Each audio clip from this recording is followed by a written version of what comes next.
Shalom, selamat pagi Bapak, Ibu, Saudara-saudari yang dikasihi dan mengasihi Tuhan Yesus Kristus. Puji Tuhan, pada hari ini kita masih diberi kesempatan untuk dapat bertemu dan beribadah walaupun masih secara online. Saya yakin pada hari ini kita akan menyiapkan hati kita yang penuh dengan ucapan syukur dan sukacita untuk datang menyembah Tuhan. Apapun yang terjadi dalam hidup kita, lebih dari segala persoalan dan situasi saat ini, mari kita datang sebagai umat Tuhan yang mau taat dan menyenangkan hati Tuhan. Amin. Kita akan masuk dalam saat teduh. Panggilan berbakti 1 Korintus 1 ayat 4 dan 9. Aku senantiasa mengucap syukur kepada Allahku karena kamu atas kasih karunia Allah yang dianugerahkannya kepada kamu dalam Kristus Yesus. Allah yang memanggil kamu dalam persekutuan dengan anaknya Yesus Kristus, Tuhan kita adalah setia. Mari kita satukan hati kita akan berdoa. Bapa yang baik, Bapa yang mengasihi kehidupan kami mengucap syukur atas segala kebaikan Tuhan dalam kehidupan kami. Kami telah melihat dan merasakan bukti dari semua kesetiaan-Mu Tuhan, penyertaan-Mu, penjagaan Tuhan, sungguh sangat sempurna dalam kehidupan kami. Bahkan pertolongan Tuhan terus kami rasakan dan Tuhan nyatakan di dalam kehidupan kami sehari-hari. Kalau hari ini kami datang Tuhan, kami mau bawa hati kami untuk menyembah dan memuji-Mu, karena Engkau Raja di atas segala raja. Kami serahkan jalannya ibadah ini dari awal, pertengahan hingga akhir dalam kuasa tangan-Mu. Terima kasih Tuhan. Dalam nama Tuhan kami Yesus Kristus, kami telah berdoa dan mengucap syukur. Amin. Saat ini di dalam situasi seperti sekarang ini, situasi yang sering membuat kita takut, kita khawatir, bahkan sering kita berputus asa akan keadaan seperti sekarang ini. Tetapi percayalah satu hal, bahwa Tuhan tidak akan membiarkan kita, dan Tuhan juga tidak akan meninggalkan kita. Karena Dia adalah Allah yang setia untuk kita semua. Firman-Nya berkata, Dia adalah Allah Immanuel, yang artinya Dia menyertai kita. Kita akan pujikan tahta suci-Nya.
Yesusku.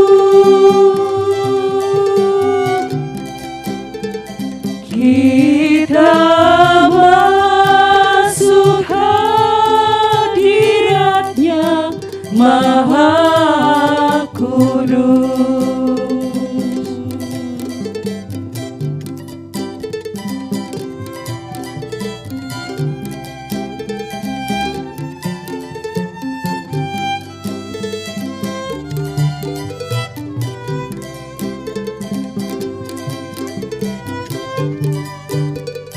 Kini saatnya berdiri di altarnya, sebab Allah Maha Kudus hadir di sini.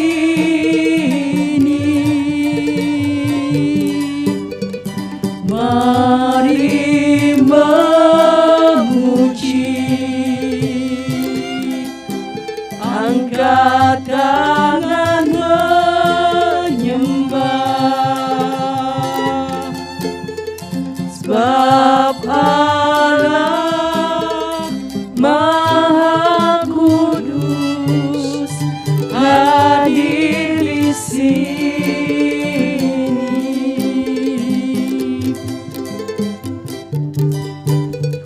Kita masuk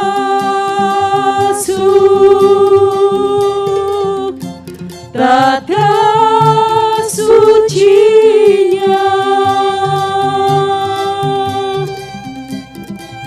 bersama para malaikat menyembah.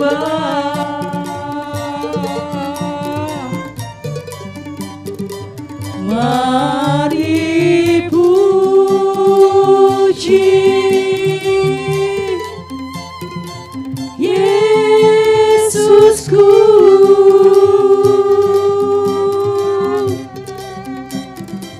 kita masuk hadirat-Nya Maha Kudus.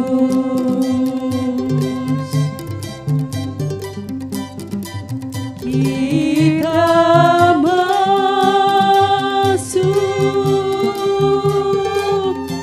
tata suci-Nya bersama para malaikat menyembah.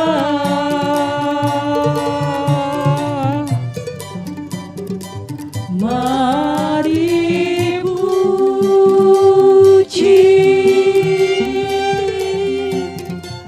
Yesusku,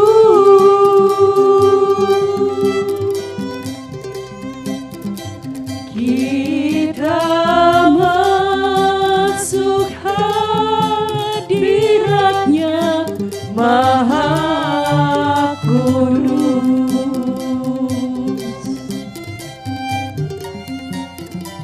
Kita masuk hadirat-Nya Maha Kudus.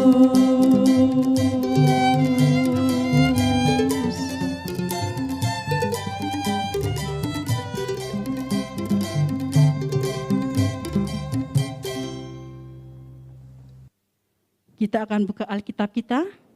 Kita akan baca firman Tuhan yang terambil dari Amsal 8 ayat 1 sampai dengan 9.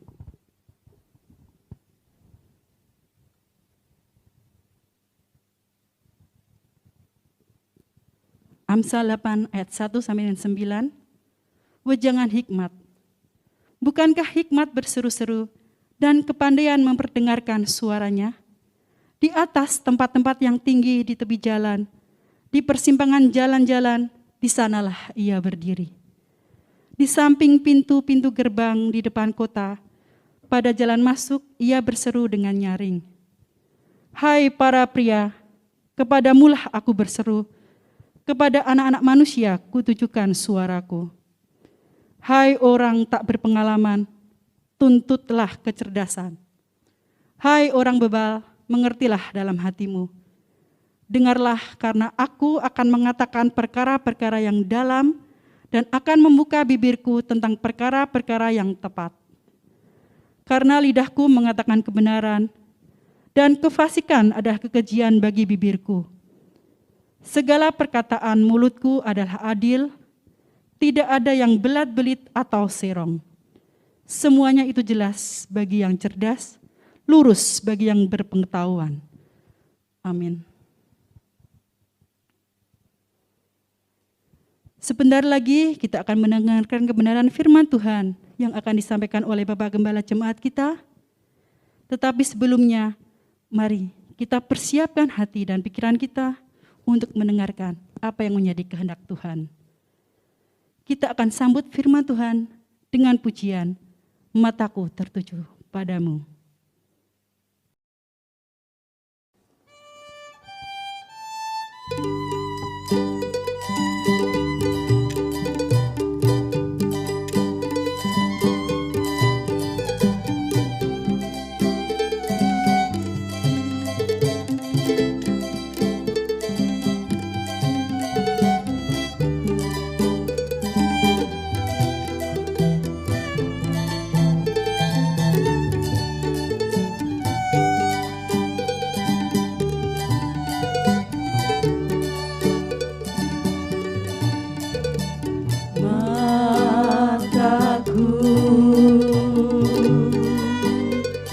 Tertuju padamu,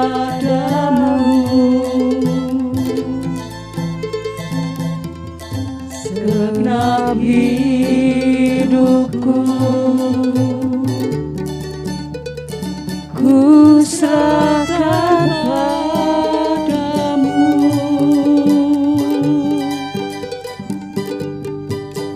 Bimbing aku masuk rencanamu,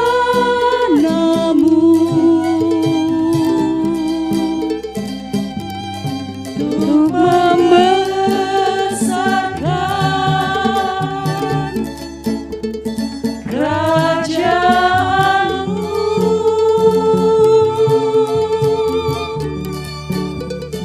Ku mau mengikuti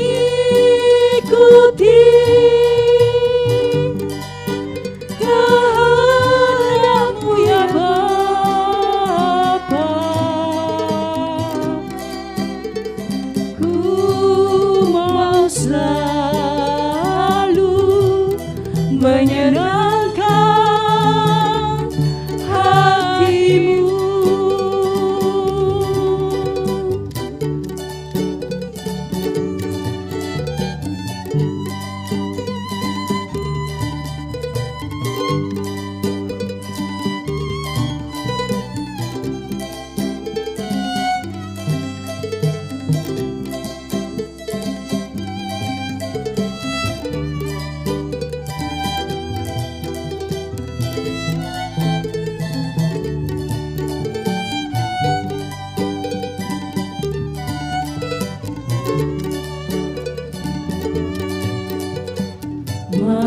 Mataku tertuju padamu,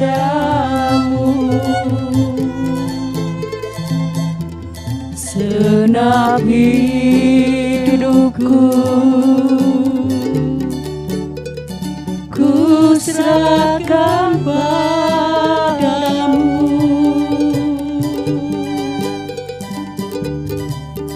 Bimbing aku masuk rencanamu,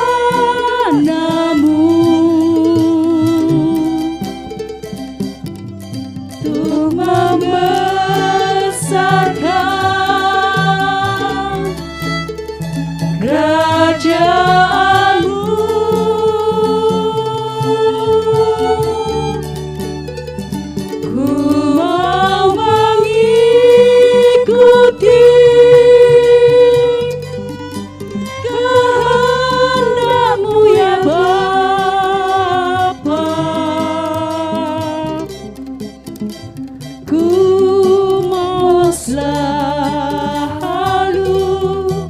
menyenangkan hatimu.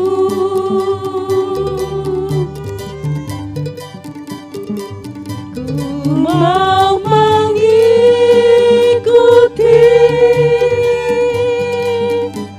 kehendak-Mu ya Bapa. Ku mau selalu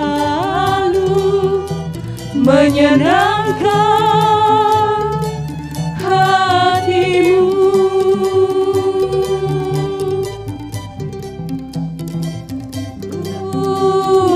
Selalu menyenangkan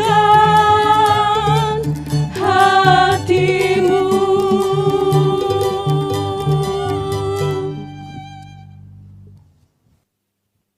Kepada Bapak Gembala Jemaat, waktu kami persilahkan.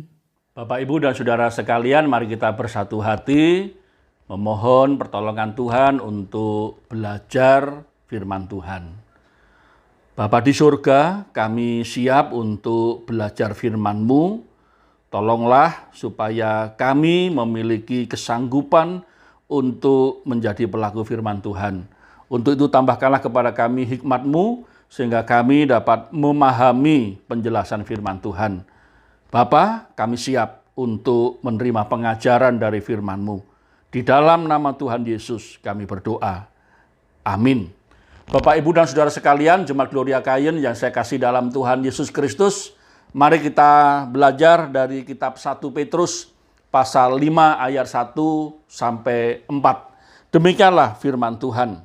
Aku menasehatkan para penatua di antara kamu, aku sebagai teman penatua dan saksi penderitaan Kristus, yang juga akan mendapat bagian dalam kemuliaan yang akan dinyatakan kelak. Gembalakanlah kawanan domba Allah yang ada padamu, jangan dengan paksa tetapi dengan sukarela, sesuai dengan kehendak Allah. Dan jangan karena mau mencari keuntungan, tetapi dengan pengabdian diri. Janganlah kamu berbuat seolah-olah kamu mau memerintah atas mereka yang dipercayakan kepadamu. Tetapi hendaklah kamu menjadi teladan bagi kawanan domba itu. Maka kamu, apabila Gembala Agung datang, kamu akan menerima mahkota kemuliaan yang tidak dapat layu. Bapak, Ibu, dan Saudara sekalian, pada saat Rasul Petrus ditanya oleh Tuhan Yesus, apakah kamu mengasihi aku? Maka Rasul Petrus menjawab, aku mengasihimu Tuhan. Dan Tuhan terus bertanya kepada Rasul Petrus sampai yang ketiga kali Tuhan semakin meneguhkan, apakah kamu mengasihi aku? Petrus menjawab dengan penuh semangat. Dan Tuhan memberikan peneguhan kepada Petrus, gembalakanlah domba-dombaku. Ini menunjukkan bahwa seseorang yang mau menjadi gembala sidang haruslah orang yang paling mengasihi Tuhan. Jemaat yang dikasihi Tuhan sebagai seorang gembala sidang, dia juga harus orang yang paling mengerti kebenaran, sehingga dia bisa memimpin kawanan domba Allah dalam memahami firman Tuhan, mengikuti kehendak Tuhan, dan menjadi pelaku firman Tuhan. Di tengah-tengah situasi dunia yang dilanda oleh pandemi, dan di berbagai daerah terjadi bencana alam, di berbagai daerah terjadi perang, maka jemaat Tuhan harus tampil dengan cemerlang. Di antara orang-orang yang tidak mau berdamai, di antara orang-orang yang dipusingkan dengan hal-hal duniawi, jemaat Tuhan harus tampil menjadi kesaksian bahwa kami adalah jemaat Tuhan yang alam maut sekalipun tidak dapat mengalahkannya. Itu artinya apa? Itu artinya sebagai jemaat Tuhan mewujudkan tujuan Tuhan menciptakan manusia di dunia ini. Sebagaimana jemaat Tuhan memiliki tujuan bahwa jemaat Tuhan harus memuliakan Allah, itulah bakti kita. Jemaat Tuhan harus memiliki persekutuan, itulah jemaat yang bersekutu.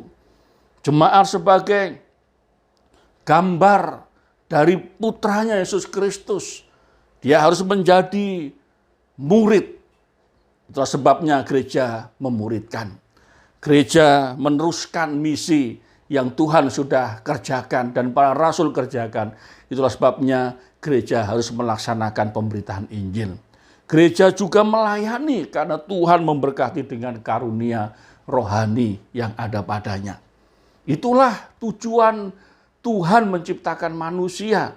Dan itulah juga tujuan Tuhan menghadirkan, meresmikan sebuah lembaga ilahi, yaitu jemaatnya, eklesia milik Tuhan. Karena begitu pentingnya keberadaan gereja, maka Tuhan menyuruh Rasul Petrus untuk menggembalakan kawanan domba Allah yang ada padanya. Cuman yang dikasihi Tuhan, di dalam perjanjian baru selalu kita menemukan ada kata gembala, ada kata penatua, ada kata penilik. Ini sebenarnya adalah 3 kata yang dikenakan kepada satu orang, yaitu orang yang terpanggil, yang sudah dilengkapi, dan akhirnya dia menjadi gembala jemaat. Seorang gembala jemaat, kalau sudah disebut gembala ya tidak perlu disebut penilik atau penatua, tinggal pilih salah satunya. Dan Tuhan Yesus lebih memilih kata gembala. Gembalakanlah kawanan domba Allah yang ada padamu. Bapak, Ibu, dan saudara sekalian yang saya kasih dalam Tuhan Yesus Kristus, itulah sebabnya pada saat saya dan saudara mengasihi Tuhan dengan segenap hati, dengan segenap akal budi, dengan segenap jiwa dan kekuatan, dan kasihi sesama manusia seperti dirimu sendiri, ini sebenarnya kita sedang mempraktekkan bagaimana seharusnya kita mengasihi Tuhan Allah dan mengasihi sesama kita. Dan itu bisa dipraktekkan di dalam jemaatnya. Kita mengasihi jemaatnya. Kalau kata kasih itu terkadang tidak bisa dilihat secara perbuatan langsung. Kita bisa masih meraba-raba apakah dia benar mengasihi atau tidak. Tetapi ketika seseorang mengasihi Tuhan Allah dan dia wujudkan dengan mengasihi jemaatnya, maka orang tersebut terbukti mempraktekkan kasih itu. Saya dan saudara komitmen untuk mengasihi Tuhan dan mengasihi sesama. Dan kasih kita itu harus bisa dilihat dan bisa dirasakan. Bagaimana orang bisa melihat dan merasakannya? Tentu kalau kita mengasihi jemaatnya. Itulah sebabnya jemaat adalah kumpulan orang percaya, di mana orang-orang percaya di sebuah lokasi berkumpul. Mereka menyatakan diri sebagai jemaat milik Tuhan di sebuah lokasi itu. Itulah sebabnya disebut sebagai jemaat lokal. Kalau jemaat lokal di berbagai daerah itu, mereka disebut sebagai keluarga Allah. Jadi kalau ada jemaat lokal di Kayen, ada jemaat lokal di daerah yang lain, di daerah lain, bahkan di belahan dunia yang lain, di pulau yang lain, di negara yang lain. Nah, itu kita menjadi satu keluarga Allah. Jadi betapa sukacitanya kita menjadi bagian dari keluarga Allah. Dan kalau lebih luas lagi kita menjadi bagian dari kerajaan Allah. Karena Allah memerintah kita dan kita tunduk pada otoritasnya. Jemaat yang dikasihi Tuhan, Rasul Petrus mengingatkan kepada para penatua pada waktu itu, supaya mereka menggembalakan kawanan domba milik Allah. Mengapa digembalakan? Karena kalau tidak digembalakan mereka bisa tersesat. Hanya orang yang paling mengasihi Tuhan, hanya orang yang paling mengerti kebenaran yang bisa menggembalakan kawanan domba milik Allah.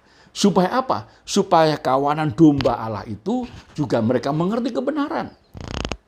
Mereka juga mencintai Tuhan. Jadi para gembala menggembalakan mereka demi kelangsungan sebuah pekerjaan Tuhan. Maka ketika para gembala sidang itu sudah pulang ke surga, dilanjutkan dengan generasi yang lainnya. Dan itulah kerinduan hati Tuhan. Dan itulah sebabnya saya dan saudara harus mengasihi jemaat lokal. Bagaimana prakteknya? Berdasarkan kitab 1 Petrus pasal 5 ayat 1-4. Firman Tuhan berkata di ayat yang pertama, "Aku menasihatkan para penatua di antara kamu. Aku sebagai teman penatua dan saksi penderitaan Kristus yang juga akan mendapat bagian dalam kemuliaan yang akan dinyatakan kelak. Sebagai seorang yang dipercaya oleh Tuhan melalui jemaat lokal, jadi Tuhan memberikan jabatan gembala, jemaat lokal meneguhkan, ya, orang-orang yang sudah diteguhkan, meneguhkan dia. Lalu gembala itu melayani jemaat lokal itu. Nah, untuk membuktikan, untuk bisa mempraktekkan, kita mengasihi Tuhan dengan mengasihi jemaatnya. Firman Tuhan katakan bahwa aku sebagai teman, penatua, dan saksi penderitaan Kristus. Yang pertama, mengestafetkan ajaran yang sehat. Sebagai teman penatua, sebagai saksi penderitaan Kristus, Rasul Petrus mengalami banyak hal, berpengalaman dengan Tuhan Yesus, melihat langsung Tuhan Yesus, melihat langsung pelayanannya, melihat langsung penderitaannya di atas kayu salib, melihat langsung kebangkitannya, melihat langsung kenaikannya ke surga. Dan rekan-rekan yang lainnya juga menyaksikan. Nah, kita ini adalah generasi setelah mereka. Apa yang mereka tinggalkan yang menjadi dasar dari sebuah jemaat, yaitu Alkitab, firman Tuhan. Yaitu jemaat yang dibangun di atas dasar para rasul dan para nabi, dengan Kristus sebagai batu penjuru. Apanya yang menjadi dasar? Tulisan mereka. Perjanjian lama, perjanjian baru di tangan kita. Dan Yesus Kristus yang kita beritakan. Injil keselamatan yang kita kumandangkan. Supaya setiap orang yang percaya kepadanya tidak binasa, melainkan beroleh hidup yang kekal. Inilah bukti kasih kita. Estafetkanlah ajaran yang sehat. Di tengah-tengah kehidupan dunia yang iblis sengaja mengacaukan dengan pengajarannya yang menyesatkan. Manusia dibuat terlena, manusia dibuat ragu, manusia dibuat tidak percaya. Tetapi seorang gembala jemaat harus mengajarkan ajaran yang benar dan ajaran yang sehat. Itulah sebabnya Rasul Petrus di bagian Rasul Paulus di bagian yang lain menasihati Timotius supaya mengawasi dirinya dan mengawasi ajarannya. Dan Rasul Petrus sebagai pemegang tongkat estafet penggembalaan dari Tuhan Yesus langsung, dan dari Rasul Petrus ini diestafetkan ke generasi demi generasi sampai hari ini. Untuk apa menggembalakan? Supaya kawanan domba milik Allah itu diajar dengan firman Tuhan. Supaya setelah gembala ini selesai tugasnya, lalu digantikan oleh orang-orang yang terpanggil menjadi gembala jemaat. Jadi diestafetkan, diteruskan. Keberadaan jemaat ini sebenarnya keuntungan bagi keluarga-keluarga yang ada di lingkungan, di lokasi setempat. Karena dengan berdirinya jemaat, orang-orang tua kita mewariskan warisan rohani. Anak-anak bisa mengerti kebenaran, diselamatkan Tuhan dan hidup menjadi murid Tuhan. Menjadi warga jemaat yang setia. Menjadi jemaat yang mendukung pekerjaan Tuhan. Menjadi jemaat yang tampil dengan Injil keselamatan, dengan kesaksian yang cemerlang. Dan bukankah itu sebuah keberhasilan mengestafetkan ajaran kebenaran itu kepada generasi demi generasi. Cuman yang dikasihi Tuhan, Rasul Petrus memberikan nasihat, dan nasihat ini harus kita dengarkan. Hari ini kita mendengar nasihatnya, dan hari ini kita mempunyai kesungguhan hati untuk menjadi pelaku firman Tuhan. Menggembalakan jemaat itu bagaikan seorang ibu yang sedang mengasuh anaknya. Anaknya kemana-mana dibawa, diasuh, dirawat. Mungkin kalau kita mengenang dulu di masa kecil, ya, betapa kita bersyukur, ya, ibu kita merawat, mengasuh kita. Di kebudayaan yang lain itu ada ibu-ibu yang selain dia menggendong anaknya, dia mengambil air dan tempayan itu ditaruh di kepalanya sambil jalan, anaknya digendong, ya. Jadi di ilustrasi ini seorang ibu sambil berjualan keliling karena di rumah tidak ada yang mengasuh, anak itu diasuhnya. di bawahnya. Demikian pula seperti seorang bapak yang memimpin, yang menasehati. Seorang gembala itu di satu sisi mengasuh, di satu sisi memimpin, menasehati. Sebenarnya semuanya itu untuk siapa? Ya untuk seluruh warga jemaat. Supaya mereka bertumbuh dengan baik, dengan sehat. Ya. Kalau masih kanak-kanak itu bagaikan diberi makanan yang lembut, ya, minuman susu. Tapi kalau sudah besar, sudah dewasa, ya saatnya mereka harus memakan makanan yang khusus untuk orang dewasa. Bukan lagi susu dan bubur, ya, tapi mereka harus memakan makanan yang untuk menunjang pertumbuhannya. Dan kalau dikaitkan dengan pertumbuhan rohani, mereka bukan hanya menjadi pendengar, tapi sudah menjadi pelaku firman Tuhan. Jadi kalau gembala ini sudah membawa mereka, mengasuh mereka, memimpin nasihati mereka, setiba saatnya mereka sudah dewasa, selanjutnya mereka menjadi orang-orang Kristen, bahkan digambarkan seperti murid-murid kebenaran, yang mereka mengetahui pokok-pokok iman Kristen, dan mereka bisa tampil berdiri dengan keyakinan yang kokoh akan firman Tuhan, dan mereka bisa menghadapi segala pergumulan hidup dengan berkemenangan. Cuman yang dikasih Tuhan, di ayat 2 dikatakan, gembalakanlah kawanan domba Allah yang ada padamu. Jangan dengan paksa, tetapi dengan sukarela, sesuai dengan kehendak Allah, dan jangan karena mau mencari keuntungan, tetapi dengan pengabdian diri. Bagaimana kita membuktikan kasih kita kepada Tuhan? Melalui jemaatnya. Caranya bagaimana? Menggembalakan dengan benar. Firman Tuhan berkata, di kitab Efesus pasal 4 ayat 11, Dialah yang memberikan baik nabi-nabi, rasul-rasul, gembala, penginjil, pengajar. Untuk apa? Untuk memperlengkapi orang-orang kudus. Ada yang terpanggil menjadi gembala jemaat. Dan itu adalah pekerjaan yang mulia. Firman Tuhan berkata bahwa orang-orang yang mengingini jabatan pemimpin jemaat adalah mengingini pekerjaan yang mulia. Itulah sebabnya di dalam jemaat hanya ada 2 elemen yang sangat penting, yaitu adanya gembala jemaat dan adanya anggota gereja. Nah, jemaat lokal, mengapa disebut lokal? Karena di lokal itu sendiri, di wilayah itu, di setempat itu. Dan mereka secara mandiri. Jadi ini uniknya sebuah jemaat, ya. Mereka kumpul sendiri, menyatakan diri sebagai jemaat sendiri, membiayai kehidupannya sendiri, luar biasa. Tidak ada sokongan dari manapun. Dan memang tidak boleh, ya. Harus jemaat itu sendiri yang menghidupi pelayanan mereka. Gembala, karena melayani jemaat, mereka mendapat penghargaan 2 kali lipat. Ya. Jemaat yang dikasihi Tuhan, menggembalakan dengan benar. Kenapa harus benar? Kalau salah ini bahaya sekali, ya. Ini kawanan domba milik Allah, tidak boleh salah cara menggembalakannya.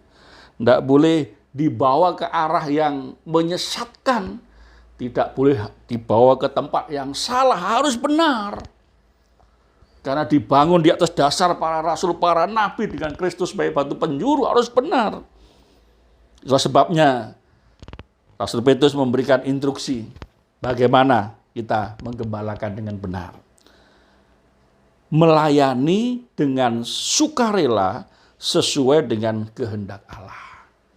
Gembala jemaat harus melayani dengan kerelaan hati. Ditambah lagi sesuai kehendak Allah. Nanti melayani dengan sukarela, nanti sesuka-sukanya, ya kan, saya sukarela gitu, ya. Enggak, harus ini kehendak Allah. Kehendak Allah apa? Ya untuk membangun jemaat, untuk memperlengkapi orang-orang kudus, untuk menjaga kawanan domba milik Allah. Dipastikan bahwa jemaatnya ini bertumbuh, jemaatnya ini dewasa, ya. Ayo, bukan hanya untuk gembala, setiap anggota gereja, pada akhirnya mereka bertumbuh dewasa, menjadi pelayan Tuhan yang melayani dengan sukarela dan sesuai kehendak Allah. Bagaikan orang yang mendengar, kemudian bertindak. Mendengar apa yang dikatakan Tuhan oleh firman-Nya, lalu bertindak. Kemudian melayani dengan pengabdian diri. Melayani dengan pengabdian diri itu bukan mencelakakan, tetapi menolong, mendampingi, membimbing. Setelah itu dibiarkan untuk bertumbuh sesuai dengan pertumbuhan rohaninya. Jadi inilah cara menggembalakan yang benar. Firman Tuhan mengajar, ayo layani. Ada sukarela, tapi harus sesuai kehendak Tuhan. Jangan suka-suka diri sendiri ya. Dengan pengabdian diri. Bukan untuk cari keuntungan. Wah ini, cari keuntungan yang berbahaya ya. Mencari untung dari pelayanan ya. Cuman yang dikasih Tuhan. Mari kita melihat di ayat yang ketiga. Janganlah kamu berbuat seolah-olah kamu mau memerintah atas mereka yang dipercayakan kepadamu, tetapi hendaklah kamu menjadi teladan bagi kawanan domba itu. Kita menggembalakan bukan kambing yang mengembek ya, atau domba yang mengembek. Kita ini menggembalakan manusia, pribadi yang punya perasaan, punya kehendak bebas, punya akal budi dan kemampuan bisa memilih. Kalau kita menggembalakan salah, mereka bisa nurut seperti robot, seperti orang yang dicuci otaknya ya, atau mereka bisa melawan. Karena mereka bisa menilai dengan akal budinya. Wah ini salah, nggak sesuai dengan firman Tuhan dan akal sehat. Itu sebabnya harus benar. Dan beruntung kita ini menggembalakan manusia. Ya. Kenapa? Ya karena ada nilai kekekalan. Sejak kecil sampai mereka bertumbuh remaja, pemuda, mereka menikah, berkeluarga, dan akhirnya mereka menjadi tokoh-tokoh yang menyokong pekerjaan Tuhan. Ini luar biasa. Bukan bersiasat, ya. Jangan kamu berbuat seolah-olah kamu mau memerintah, ya. Kadang-kadang mempunyai siasat ya. Untuk menguasai, melainkan berupaya untuk menjadi teladan yang nyata. Seperti orang yang sedang membebat, kawan yang sedang terluka, yang sedang patah tulang. Ya. Dijaga, dibebat, dilindungi. Bukan bersiasat ya. Bersiasat itu artinya menggunakan siasatnya. Kelihatannya bagus ya, tapi di balik itu ada maunya. Tidak boleh seperti itu. Harus tulus murni ya. Benar-benar kita ini melayani tulus murni ya. Berupaya. Berupaya bukan untuk menguasai, tapi biarlah keteladanan kita itu menjadi pengaruh yang mempengaruhi kehidupan mereka. Cuman yang dikasihi Tuhan, ayat yang keempat berkata, maka kamu apabila Gembala Agung datang, kamu akan menerima mahkota kemuliaan yang tidak dapat layu. Yang ketiga adalah berorientasi pada perkenanan Tuhan. Jangan sampai pelayanan kita dinilai tidak berkenan di hadapan Tuhan. Kita melayani sehebat-hebatnya tapi tanpa pengertian. Ini yang disindir di kitab Roma pasal 10. Ya. Kita melayani sesibuk-sibuknya. Ya. Tapi tidak punya persekutuan dengan Tuhan. Tidak pernah membaca firman-Nya. Wah kita khotbah kemana-mana. Ya. Tapi nggak pernah membaca firman-Nya, nggak pernah berdoa. Kelihatannya hebat, ya, luar biasa pelayanannya kemana-mana. Ya. Tapi yang Tuhan mau adalah kamu mengenal aku. Kamu berkenan di hadapanku. Apa yang berkenan? Ya hidupmu, perkataanmu, perilaku hidupmu, nilai-nilai hidupmu, prinsip-prinsip hidupmu. Jangan kamu mempunyai prinsip yang lain, nilai yang lain. Berkenan di hadapan Tuhan. Orang yang berkenan di hadapan Tuhan itu bagaikan sedang membangun. Kita ini kan sedang membangun jemaat Tuhan. Maka diperlukan material yang berkualitas dan teruji. Seperti yang dikatakan di kitab Korintus itu. Bahwa ada orang yang membangun dengan batu permata, dengan emas, dengan perak, Ada yang membangun dengan kayu, dengan jerami rumput kering. Ketika diuji dengan api yang terbuat dari bahan yang mudah terbakar, akan hancur. Dan kita kan tidak membangun suatu bangunan dengan material, tapi kita membangun jemaat Tuhan. Tentu yang digunakan adalah firman-Nya. Ajaran yang benar, ajaran yang sehat, ya. Bangunlah dengan kualitas material yang tahan uji dan tidak gampang rusak. Pada saat kita membangun, dan kita membangun asal-asalan, itu ibarat seorang yang diberi kepercayaan oleh tuannya. Bangunkan aku 2 rumah. Ini kesempatan terakhir. Jadi ada pegawainya itu seorang pemborong untuk bangun rumah. Dan dia mau pensiun. Nah ini tuannya tahu dia mau pensiun. Oke, ini untuk kenang-kenangan bangun bagiku 2 rumah ya. Lalu si pemborong itu yang sudah terbiasa membangun rumah, dia berpikir, wah ini kesempatan yang baik. Aku harus bangun sebagus-bagusnya. Aku harus bangun. Ini menjadi kesempatanku. Dia bangun 1 rumah. Ada lagi pegawainya yang juga mau pensiun, bangun juga. Dan pegawai yang kedua ini berkata, wah ini kesempatan. Selama ini aku dapat keuntungan yang kurang. Ini kesempatan aku cari untung sebanyak-banyaknya. Jadi sama-sama 2 orang pegawai kepercayaan ini membangun rumah untuk majikannya. Dan setelah kunci diserahkan, udah selesai semuanya, udah finishing, udah bagus semuanya. Lalu kunci diserahkan kepada tuannya. Tuan, sudah selesai perintah Tuan.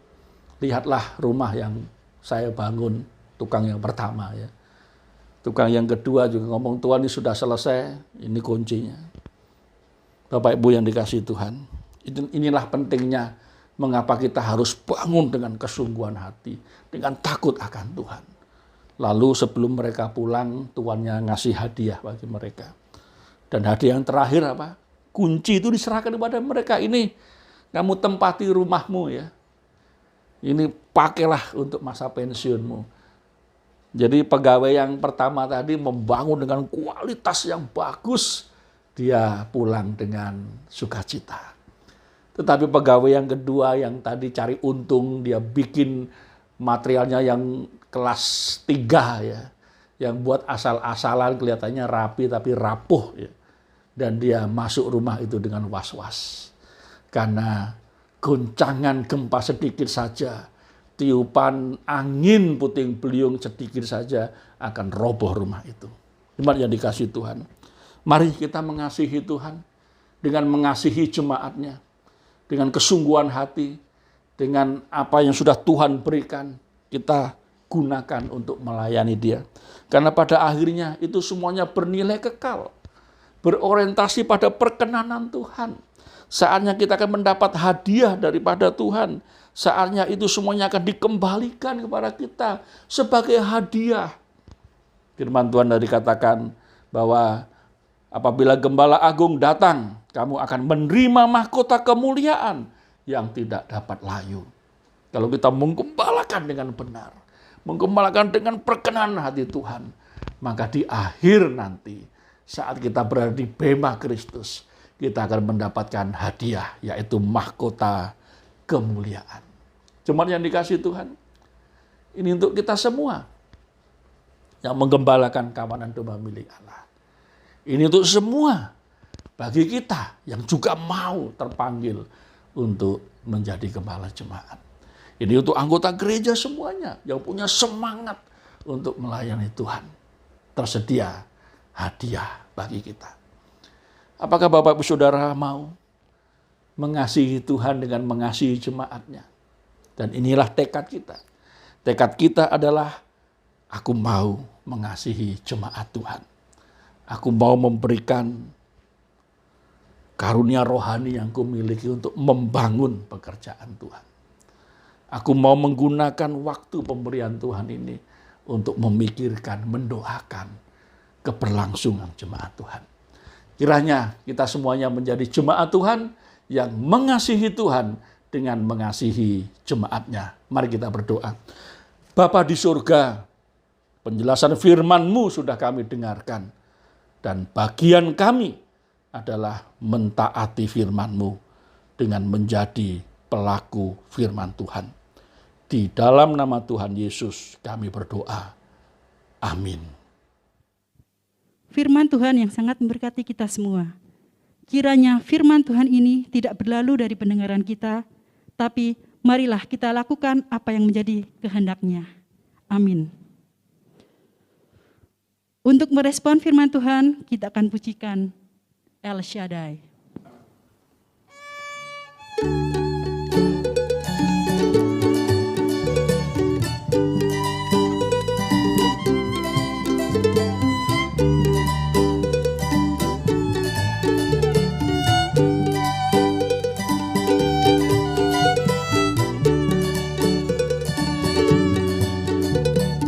Tak usah kau takut,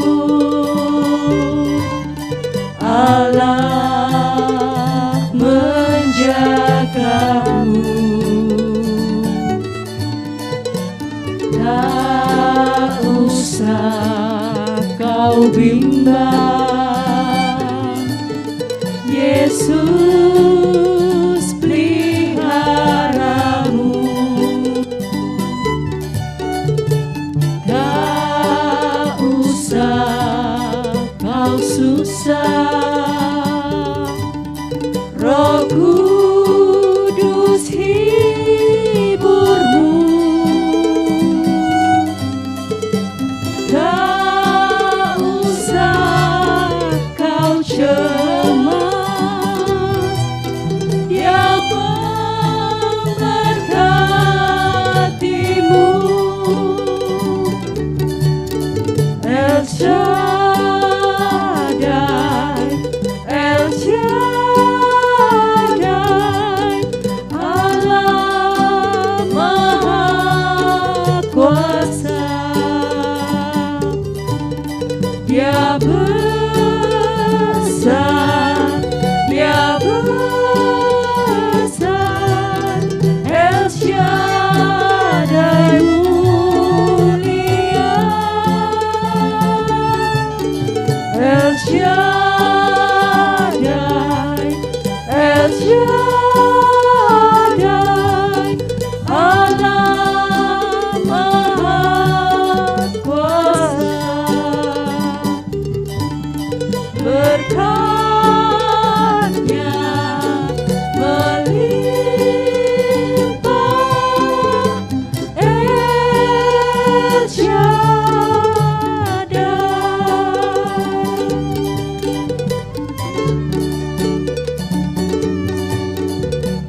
Tak usah kau takut,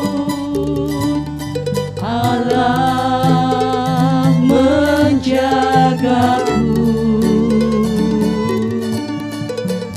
Tak usah ku bimbang, Yesus peliharaku. Tak usah ku susah, Roh Kudus hiburku.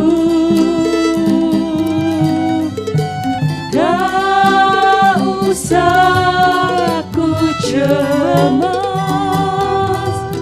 Dia memberkatiku.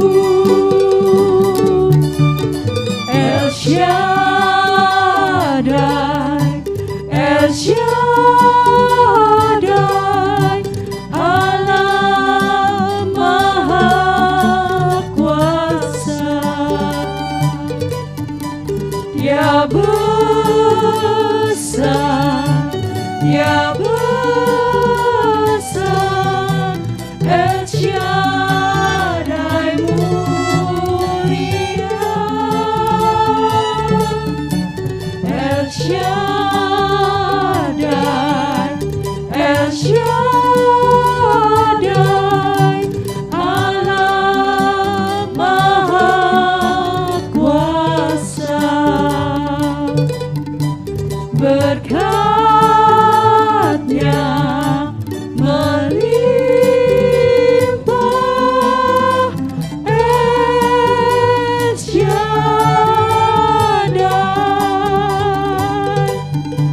Berkat-Nya melimpah,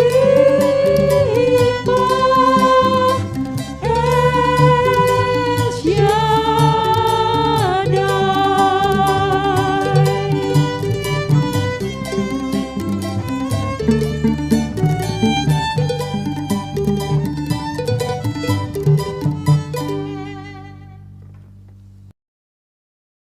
Doa penutup dan berkat akan dipimpin oleh Bapak Gembala Jemaat. Bapak, Ibu, dan Saudara sekalian, Jemaat Gloria Kayen yang saya kasih dalam Tuhan Yesus Kristus, rangkaian kebaktian kita sudah selesai dan mari kita menutup dalam doa. Bapa di surga, kami datang kepadamu menaikkan pujian dan syukur kami karena kami sudah berbakti bersama, kami diberkati melalui puji-pujian dan khotbah yang kami dengarkan. Bapa, kami juga bersyukur pada bulan Februari ini, di antara warga jemaat berulang tahun, kami memohon berkat-Mu untuk Ibu Tutik Dalisang, Bapak Hudoyo, Ibu Cici Harimawan, Ibu Weni Isrio, Adik Willy Pandean, Ibu Sri Murti, Bapak Bram, Bapak Pendeta Pujo Sudibyo, Saudara Daniel Agni, Ibu Tini Iska, Ibu Sari Febrianti, Saudari Agatha, Saudara Berkat Waruwu, Bapak Daud, Saudara Dedik, Bapak Isrio, dan Ibu Irsan yang berulang tahun di bulan Februari. Hamba-Mu memohon berkat-Mu atas mereka dengan kesehatan yang baik, dengan umur yang bermakna, serta perjalanan hidup yang diberkati Tuhan. Berbahagia bersama keluarga dan meraih cita-cita mereka dengan sukses. Hamba juga berdoa untuk seluruh warga jemaat, di antara warga jemaat ada yang menjalani isolasi mandiri, kiranya Tuhan juga menjaga, memberkati dengan kesembuhan, sehingga mereka dapat segera negatif dari COVID-19.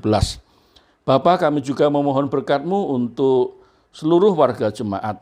Lindungilah mereka dan tolonglah mereka dalam menghadapi pergumulan hidup, supaya mereka berkemenangan dan menjadi kesaksian yang memberkati semua orang. Bapa, hamba juga memohon berkat-Mu untuk para sesepuh gereja, orang tua kami yang ada di gereja, kiranya Engkau juga memberkati dengan kesehatan yang baik, iman yang teguh, serta hidupnya menjadi kesaksian yang memberkati generasi anak cucu. Kami bersyukur atas berkat rezeki yang kami terima, yang dapat kami kelola dengan ucapan syukur dan tanggung jawab. Dari berkat itu kami memberikan persembahan dan persepuluhan kami. Berkatilah ya Tuhan, sehingga kelangsungan pekerjaan Tuhan di dalam Jemaat Gloria Kayen dapat berjalan dengan penuh sukacita, dan kami semuanya menjadi jemaat yang mendukung pekerjaan Tuhan di Gereja Baptis Gloria Kayen. Saatnya kami akan menjalani kehidupan kami 1 minggu ke depan. Kami memohon kiranya berkat yang bersumber dari Allah Bapa di surga, kasih setia dari Tuhan Yesus Kristus, dan persekutuan di dalam Roh Kudus menyertai kami dari sekarang sampai Maranatha. Di dalam nama Tuhan Yesus kami berdoa. Amin.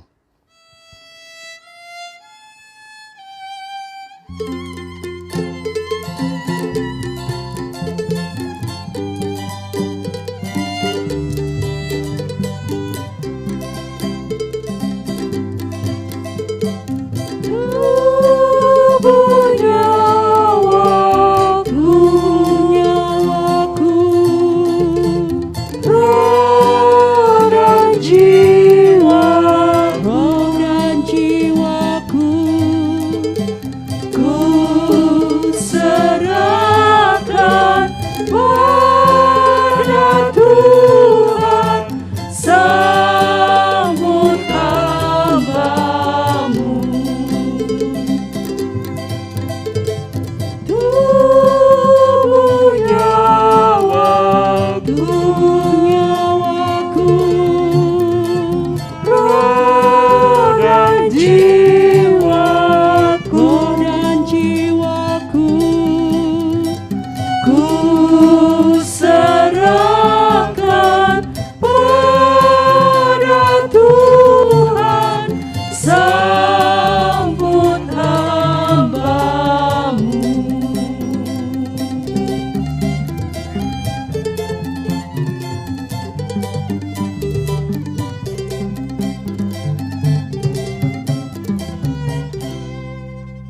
Bapak, Ibu, dan saudara sekalian, selamat hari Minggu, dan percayalah, pada saat kita menjalani kehidupan ini, Tuhan menyertai dan memberkati kita semua. Salam Maranatha.